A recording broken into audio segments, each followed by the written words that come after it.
Bonjour à toutes et à tous en ce deuxième dimanche du temps de l'Avent. Préparez le chemin du Seigneur et rendez droit ses sentiers. Alors au programme de cette année, le sapin de Noël, les repas en famille, les décorations, les chocolats, l'échange cadeaux, la dinde de Noël, le saumon fumé, la couleur de la nappe de table, et puis sans oublier aussi la messe de minuit, la nuit d'adoration jusqu'à l'aube, les querelles liturgiques pour savoir où placer justement les bougies de l'Avent, le choix des hymnes de Noël, etc., etc. Toutes ces initiatives sont bien belles. Elles manifestent notre foi, notre volonté de rendre heureux ceux qui nous sont proches. Il me semble que les lectures de ce dimanche nous proposent une voie originale qui pourrait nous sortir de la tentation de tomber dans cette routine annuelle de préparation du temps de l'Avent. Cette voie, ça serait l'accueil du Christ dans l'aujourd'hui même de nos vies. Alors, comment accueillir le Christ aujourd'hui, concrètement dans nos vies? La parole de Dieu de ce dimanche nous donne quelques versets pour nous orienter. Tout d'abord dans le livre du prophète Baruch.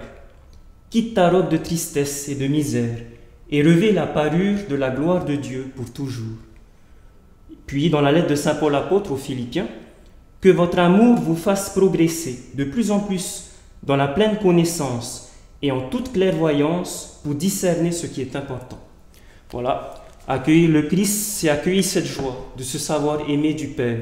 Dieu tient toujours ses promesses, il s'est fait homme, il nous rejoint dans notre humanité pour abaisser nos hautes montagnes, nos collines éternelles, pour combler nos vallées profondes et aplanir nos terres, en somme pour nous élever à lui.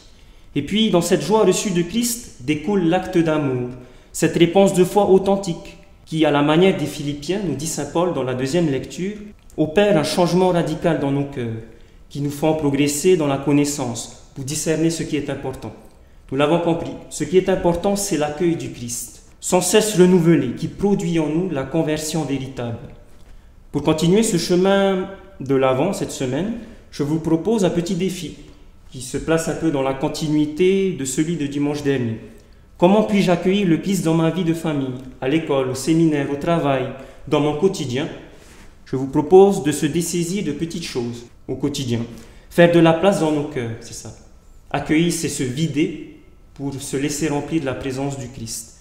Admettons se dessaisir de notre temps, c'est l'acte de prier, 1 minute par jour. Se dessaisir d'une conviction qui peut nous empêcher de nous ouvrir à Dieu, d'une fausse idée.